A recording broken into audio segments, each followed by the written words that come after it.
آج ہم ایک ایسے راز سے پردہ اٹھانے والے ہیں جو دیوار کے اس پار ہزاروں سالوں سے دفن ہے۔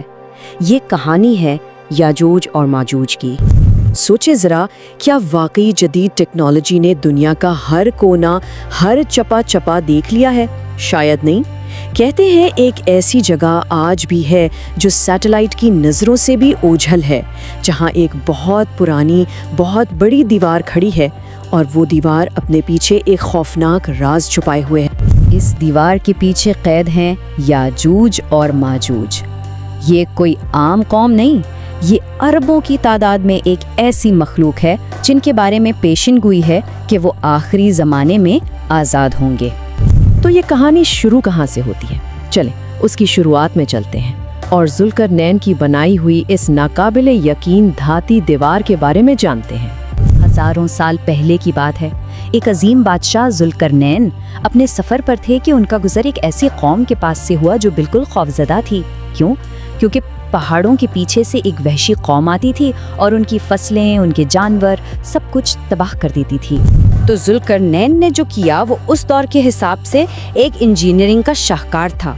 انہوں نے لوہے کے بہت بڑے بڑے بلاکس کو دو پہاڑوں کے بیچ میں چنا۔ پھر ایک بہت بڑی آگ جلائی گئی جس نے اس لوہے کو تب تک گرم کیا جب تک وہ بالکل سرخ نہیں ہو گیا، اور آخر میں اس دہکتے ہوئے لوہے پر پگھلا ہوا تانبا ڈال دیا گیا۔ یہ دونوں دھاتیں آپس میں مل کر ایک ایسی ہموار اور مضبوط دیوار بن گئی جس سے نہ تو توڑا جا سکتا تھا اور نہ ہی اس پر چڑھا جا سکتا تھا۔ تو اس دیوار نے یاجوج اور ماجوج کو قید تو کر دیا، لیکن یہیں سے ان کے ہزاروں سال لمبے انتظار اور ایک نہ ختم ہونے والے دور کا آغاز ہوا۔ تو سوال یہ ہے کہ آخر یہ یاجوج اور ماجوج ہیں کون؟ روایات کے مطابق یہ حضرت نوح علیہ السلام کے بیٹے یافس کی نسل سے ہیں۔ ان کی آبادی کا تو کوئی تصور ہی نہیں کر سکتا۔ کہتے ہیں کہ ان میں کوئی شخص تب تک نہیں مرتا جب تک وہ اپنی آنکھوں سے اپنی 1000 اولاد نہ دیکھ لے۔ ان کے چہرے ڈھال کی طرح چپٹے بتائے جاتے ہیں، اور ان کی بھوک اتنی زیادہ ہے کہ وہ سانپ، بچھو اور یہاں تک کہ اپنے مردوں کو بھی کھا جاتے ہیں۔ اور یہاں سے شروع ہوتا ہے ان کی قید کا ایک عجیب و غریب، نہ ختم ہونے والا سلسلہ۔ وہ ہر روز صبح سے شام تک اس دیوار کو کھودتے ہیں، اور شام ہوتے ہوتے دیوار اتنی پتلی ہو جاتی ہے کہ کاغذ جیسی لگنے لگتی ہے۔ لیکن ہر شام ان کا جو نگران ہوتا ہے وہ کہتا ہے چلو بس باقی کام کل کریں گے، اور اگلی صبح وہ دیوار معجزانہ طور پر ویسی ہی مضبوط ہو جاتی ہے جیسی پہلے تھی۔ اور یہ سلسلہ ہزاروں سال سے چل رہا ہے، مگر یہ سلسلہ ہمیشہ نہیں چلے گا۔ ایک دن آئے گا جب یہ چکر ٹوٹ جائے گا، اور اس کی وجہ بنے گا صرف ایک جملہ۔ اچھا، یہ واقعہ کب پیش آئے گا یہ سمجھنا بہت ضروری ہے۔ یہ آخری زمانے میں ہوگا، جب دجال یعنی مسیح مخالف کو شکست ہو چکی ہوگی۔ تب حضرت عیسیٰ علیہ السلام کو اللہ کی طرف سے وحی آئے گی کہ میں نے اپنی ایسی مخلوق کو چھوڑ دیا ہے جن سے لڑنے کی طاقت کسی میں بھی نہیں، میرے بندوں کو کوہ طور پر لے جاؤ۔ تو اسی لمحے جب یہ وحی نازل ہو رہی ہوگی، دیوار کے اس پار ہزاروں سال میں پہلی بار ان کا سردار کچھ ایسا کہے گا جو سب کچھ بدل دے گا۔ دیوار کو تقریباً توڑنے کے بعد وہ کہے گا واپس چلو، انشاءاللہ اگر اللہ نے چاہا تو کل ہم اسے توڑ دیں گے۔ یہی وہ لفظ تھا، یہی وہ چابی تھی جس کی ہزاروں سال سے کمی تھی۔ اور بس اگلی صبح تاریخ میں پہلی بار وہ دیوار ویسی کی ویسی ٹوٹی ہوئی ملے گی۔ ایک آخری دھکے کے ساتھ ہی وہ دیوار گر جائے گی، اور اربوں کی یہ فوج پوری دنیا پر ٹوٹ پڑے گی۔ اس کے بعد زمین پر جو ہوگا وہ قیامت سے پہلے قیامت کا منظر ہوگا، ایک ایسی دہشت جس کا تصور کرنا بھی مشکل ہے۔ وہ ہر اونچائی سے ایسے آئیں گے جیسے سیلاب آتا ہے۔ ان کا جو پہلا گروہ ہوگا وہ بحیرہ تبریہ یعنی سی آف گیلری کا سارا پانی پی جائے گا، اور جب آخری گروہ وہاں پہنچے گا تو کہے گا لگتا ہے یہاں کبھی پانی ہوا کرتا تھا۔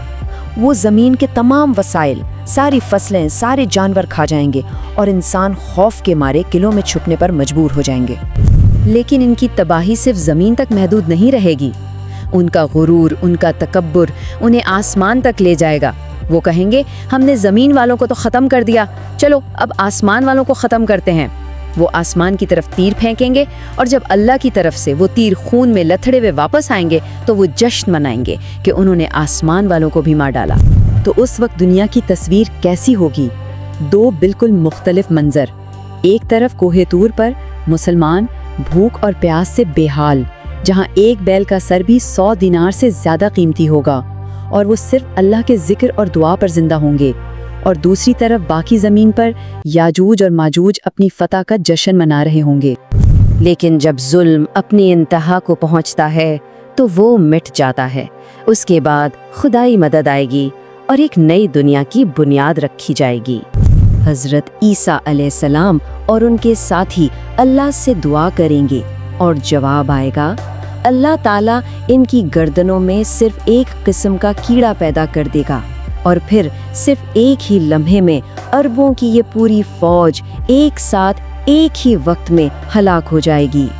زمین کو ہلا دینے والا شور موت کے سناٹے میں بدل جائے گا۔ اس کے بعد صفائی کا مرحلہ شروع ہوگا۔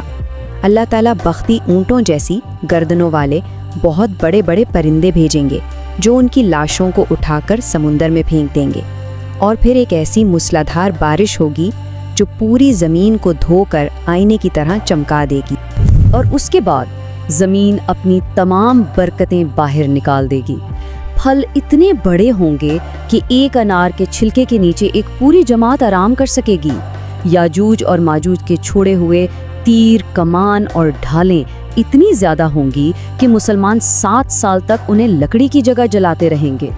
یہ ایک بے مثال امن و خوشحالی کا دور ہوگا۔ کہانی یہاں ختم نہیں ہوتی، دراصل یہ ہمیں واپس آج کے دن پر لے آتی ہے۔ روایات کے مطابق وہ دیوار آج بھی وہیں موجود ہے، وہ آج بھی اسے کھود رہے ہیں۔ اس دنیا اور اس تباہی والی دنیا کے درمیان فاصلہ صرف ایک جملے کا ہے، انشاءاللہ۔ تو اصل سوال یہ نہیں کہ دیوار کہاں ہے، بلکہ یہ ہے کہ جب وہ دیوار آخر کار ٹوٹے گی تو کیا کسی کا ایمان اتنا مضبوط ہوگا کہ وہ اس آزمائش کے دور میں ثابت قدم رہ سکے؟